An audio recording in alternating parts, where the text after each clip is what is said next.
έχω κοντά μου τον Αγρόκηπο Χαλβατζή με καταπληκτικά λαχανικά στον ατμό, με φοβερά προϊόντα όπως παντζάρι, καλαμπόκι, κολοκύθα, ρεβίθι, σαλάτες κοινόα. Όλα έτοιμα. Κουσκούς, πληγούρι. Κάποιος είναι μπροστά σε μια κάμερα και βγήκε κάτι μαύρο.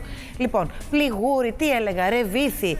Τώρα πω ρεβίθι, άκου Νικόλα. Για πες. Επειδή είχα πάρει τις προάλλες ρεβίθια, γιατί να πω την αλήθεια, ρεβίθια δεν κάνουμε συχνά. Ναι. Ήθελα λοιπόν να έχω λίγο μια εικόνα παραπάνω και τα ρεβίθια του δεν τα είχα δοκιμάσει. Τα πήραμε και κάναμε μια συνταγή από αυτή που βρήκαμε πάνω, όχι δικιά μας. Με σπανάκι, ναι, ρεβίθι και γλυκοπατάτα. Καλά. Ήταν το κάτι άλλο. Δεν έχω συνδυάσει ποτέ αυτό το συνδυασμό, δεν τον έκανε ποτέ. Δηλαδή, πραγματικά ακούγεται ενδιαφέρον. Έχει και γλυκοπατάτα. Είχε και άλλα πραγματάκια μέσα. Αλλά ήταν η γλυκοπατάτα έτσι κομμένη στη μέση σκέψου την πατάτα και μέσα η γέμιση ήταν που είχε γίνει αλλού. Τα ρεβιθάκια που είναι έτοιμα. Είχαμε κάνει λίγο σπανάκι, τα είχαμε ενοποιήσει. Θέλει και λίγο, για μένα θέλει και λίγο ή λαδοσκορδάκι, λίγο σκορδάκι. Κάπως λίγο να πάρει λίγο πιο ένταση στη γεύση, άμα είσαι λίγο μερακλής, είπαμε. Τώρα το φαντάζομαι με το σκόρδο πρέπει να είναι εντάξει, φανταστικό. Σου λέω τώρα, είπα, γιατί ξέρεις τι, ψάχνω να βρω, δεν ξέρω αν και εσείς ψάχνετε να βρείτε. Θέλω να τρώμε πιο συχνά λαχανικά, όσπρια κτλ. Αλλά επειδή αυτά που μας αρέσουν τα κάνουμε συχνά και μετά βαριόμαστε, νομίζουμε ότι τρώμε τα ίδια. Εν τω μεταξύ, λες λαχανικά και βγάζω τα σουβλάκια. Θέλεις, δεν με λυπάται άνθρωπος. Θέλεις λοιπόν να βρεις ιδέες νέες, τι άλλο να φτιάξω, τι άλλο να αρχίσω να χρησιμοποιώ, αλλά και χωρίς να παιδεύομαι πολύ και να ξέρω τι τρώω. Έτσι λοιπόν φτάσαμε στο Αγρόκηπο Χαλβατζή. Θα ρίξω διαφημίσεις. Να σας πω ότι είναι χωρίς συντηρητικά, γιατί για μένα είναι πολύ σημαντικό και αυτό. Και αμέσως μετά θα έρθουμε να φτιάξουμε με τον Νικόλα μία συνταγή της επιλογής του. Τι θα μας φτιάξεις, πες μου. Λοιπόν, θα κάνουμε σουβλάκια, κοτόπουλο και φυσικά θα χρησιμοποιήσουμε παντζάρια στον ατμό, Αγρόκηπος Χαλβατζή, για να κάνουμε ένα ιδιαίτερο τζατζίκι με παντζάρι. Μείνετε εδώ συντονισμένοι. Λοιπόν, παντζάρι ελληνικό, να τα λέμε κι αυτά. Ελληνικό. Ορίστε, χωρίς πρόσθετα, το λέει επάνω, χωρίς συντηρητικά. Στον ατμό. Όλα στον ατμό. Πάμε σε διαφημίσεις και να είσαστε έτοιμα τα κορίτσια μου. 2-10-75-46-450 ο τηλεφωνικός αριθμός που ακόμα δεν έχω μάθει. Σημειώστε τον. Γιατί εκεί 5 τηλεθεάτρες θα κερδίσουν από ένα πακέτο. Τώρα πακέτο θα είναι, σε τέτοιο πράγμα θα σας το βάλουν, δεν ξέρω. Τα προϊόντα Χαλβατζή θα έρθουν σπίτι σας. Να το ξέρετε, από τον Αγρόκηπό του στο δικό σου σπίτι. Διαφημίσεις.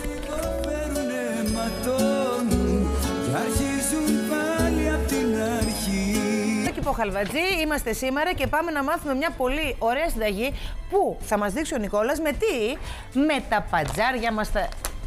Τα έχουν κολλήσει οι άνθρωποι, πιάσω το άλλο, έχουν δίκιο. Με τα παντζάρια μας τα ελληνικά, τα οποία είναι έτοιμα για να τα δουλέψεις. Τώρα, το πώς θέλει ο καθένας, σήμερα ο Νικόλας είπε θα μας το κάνεις αυτό σαν τζατζίκι. Τζατζίκι θα το κάνω, ναι. Πολύ κόκκινο, ωραία ιδέα, ροζέ, τζατζικάκι. Γιατί εδώ που τα λέμε, πολλές φορές σκέφτομαι ότι τα παντζάρια δεν τα κόβουμε και βάζουμε πάνω λίγο λαδόξιδο ή, θα ξαναπώ εγώ πάλι, εκτός από το λαδόξιδο δεν βάζουμε και λίγο λαδόσκορδο, αν θες να πάει ακόμα παραπάνω, σε ένταση. Απογειώνεις το σκορδάκι. Ταιριάζει πολύ. Ταιριάζει τι καλή πάρα τροφή πολύ. που είναι αυτή. Παντζάρι, σούπερ θρεπτικό. Λοιπόν, πάμε να το δούμε, να μην σπρώω το χρόνο. Έχω πάρει κοτοπουλάκι εδώ πέρα, μπούτι ή στήθος, ό,τι θέλετε. Μπορείτε, για να μην μπερδευτείτε, να το ζητήσετε από τον κρεοπόλη σας. Φιλιά στο Γιάννη, που μας δίνει κάθε φορά τα καλύτερα κρέατα στα Εξάρχεια εκεί, Καλοδρομίου 51. Λοιπόν, εδώ έχω τώρα στήθος κοτόπουλο και μπούτι μαζί. Ρίχνω μέσα λίγο λαδάκι. Θα βάλω μέσα ξύδι, είναι μια μαρινάδα που την κάνω για να αφήσω στο ψυγείο για 3-4 ώρες να σπάσουν οι ίνες, όσες ίνες έχει αυτό το κοτόπουλο, γιατί το μπούτι είναι μαλακό, περισσότερο μαλακό από το στήθος, αλλά εγώ έχω κάνει ένα μίξ, έχω ρίξει μέσα και ρίγανη, βάζω μέσα λεμονάκι, πιπεριά, σε 3-4 ώρες θα πάρει όλα τα αρώματα της πιπεριάς, κρεμμυδάκι, το οποίο το έχω κόψει επίσης σε λεπτές φέτες όπως την πιπεριά, ανακατεύω και αυτό λοιπόν τώρα θα το αφήσω μέσα στο ψυγείο για 3 με 4 ώρες να ανταλλάξω τα αρώματα, να μαλακώσει ακόμα πιο πολύ, να γίνει ακόμα πιο νόστιμο. Λοιπόν, το αφήνουμε αυτό εδώ, παίρνω το άλλο που έχω στο ψυγείο για να σας δείξω πώς μπορείτε να κάνετε τα συγκεκριμένα καλαμάκια, σουβλάκια, όπως θέλετε πείτε τα. Λοιπόν, Έχω εδώ, όπως βλέπετε, μέσα σε ένα ταψάκι, έχω βάλει τα ξυλάκια αυτά μπαμπού μέσα σε νερό για 30 λεπτά, για να μην μου καούνε, το κάνω αυτό, να βραχούνε, να μην μου καούνε μέσα στο φούρνο, που θα ψηθούν μετά. Γιατί θα τα ξεκινήσω τα σουβλάκια μου στην γκριλιέρα εδώ. Λοιπόν, βλέπετε εδώ πέρα πώς τα περνάμε, δεν θα σας δείξω πολλά.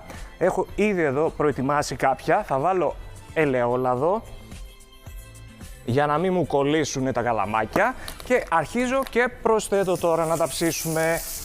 Αυτό που είναι πάρα πολύ ωραίο και είναι καλό να το, αν δεν το χρησιμοποιείτε, να το βάζετε στις σαλάτες σας, αν και έτσι όπως είναι επίσης τρώγεται, είναι ρε παιδιά το καλαμπόκι. Δεν ξέρω, εμένα μου αρέσει πάρα πολύ. Και αυτό επειδή δεν είναι ψημένο, είναι στον ατμό, είναι και μαλακό. Δηλαδή είναι καταπληκτικό, είναι σούπερ. Μπορείτε να βγάλετε και να βάλετε σε σαλάτες, να προσθέσετε σε διάφορα, σε φαγητά. Δηλαδή το έχεις έτοιμο, δεν υπάρχει. Και πολύ νόστιμο, πολύ νόστιμο. Το αφήνω εδώ. Για την κολοκύθα δεν ήξερα ότι έχει κολοκύθα ελληνική. Για όσους ξέρουν και κάνουν γλυκά με κολοκύθα, που εγώ ξέρω να τα τρώω, δεν ξέρω να τα κάνω τα γλυκά με την κολοκύθα. Αλλά ακόμα και για να κάνετε. Βελουτέ. Τη σούπα, τη βελουτέ, η ωραιότερη σούπα. Κολοκυθόσουπα. Αριστουργηματική. Λοιπόν, εγώ τώρα έχω βάλει τα καλαμάκια μας. Σουβλάκια να ψήνονται στην γκριλιέρα. Ναι. Θέλω ίσα-ίσα να αλλάξει το χρώμα τους. Αλλάζω γάτια γιατί τώρα θα τρίψω το μπατζάρι. Εν τω μεταξύ είναι τόσο βολικό αυτό το μπατζάρι, γιατί δεν χρειάζεται ούτε να το πλύνουμε, ούτε να το βράσουμε. Είναι έτοιμο. Και εντάξει, το μπατζάρι είναι λίγο ζόρι, γιατί έχει αυτή τη χρωστική που εντάξει, όλα τα κοκκινίζει ρε παιδί μου, οπότε είμαστε λίγο πιο προσεκτικοί. Λοιπόν, εδώ τώρα αυτά που έχουν ψηθεί θα βάζω όλα μαζί και σε προθερμασμένο φούρνο στους 190 βαθμούς είναι έτοιμα για 15 λεπτάκια. Τα βάζω και πάμε τώρα να δείξω στον κόσμο να δείτε πόσο εύκολα μπορούμε να κάνουμε αυτό το τζατζικάκι. Λοιπόν, έχω τρίψει ήδη μία ποσότητα, τρίβω στο χοντρό το μπατζάρι μου, γιατί είπαμε είναι έτοιμο στον ατμό, πολύ νόστιμο, πολύ θρεπτικό. Πολύ θρεπτικό. Και εδώ μέσα θα ρίξω ό,τι ρίχνω σχεδόν στο τζατζίκι. Δεν θα βάλω μέσα ξύδι και άνηθο. Λοιπόν, αυτή είναι η ποσότητα που χρειάζομαι. Θα ρίξω τώρα ελαιόλαδο. Θα βάλω μέσα φυσικά στραγγιστό γιαούρτι. Μέχρι να βγάλει τα γάντια, εγώ να σας πω ότι αν πάρετε τη συσκευασία, έβαλα και γυαλί τόσο ψηλά γράμματα. Πού να τα δω, Χριστέ μου, σε λίγο δεν τα βλέπω ούτε με το γυαλί. Λοιπόν, ακριβώς από πίσω σου λέει ιδέες, πατζάρια στον ατμό. Έτοιμα για σερβίρισμα και σου λέει κάντο σμούθι. Ορίστε, δεν το σκεφτόμουν. Βάλτε στη σαλάτα έτσι όπως είναι. Ή εδώ πέρα δείχνει ότι μπορούμε και να το ψήσουμε. Καλά, δεν το καταλαβαίνω. Ναι.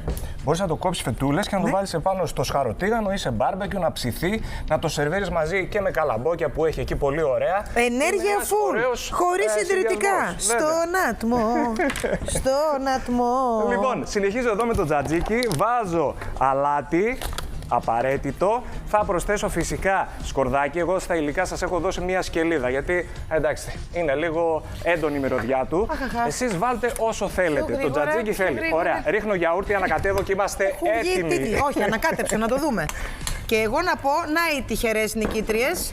Ωραία, δεν βλέπω. Μαρία από τη Θεσσαλονίκη, Ζαχαρούλα από την Αθήνα, Ευαγγελία, κάνε καλή στη δουλειά σου. Κάνω εγώ παράλληλα. Δώρα Τρίκαλα, Φένια, Αθήνα.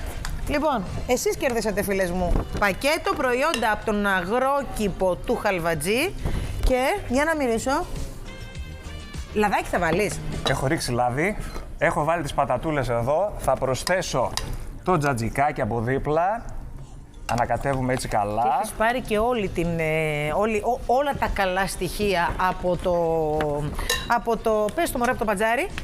Ντοματούλα δίπλα, κρεμμυδάκι.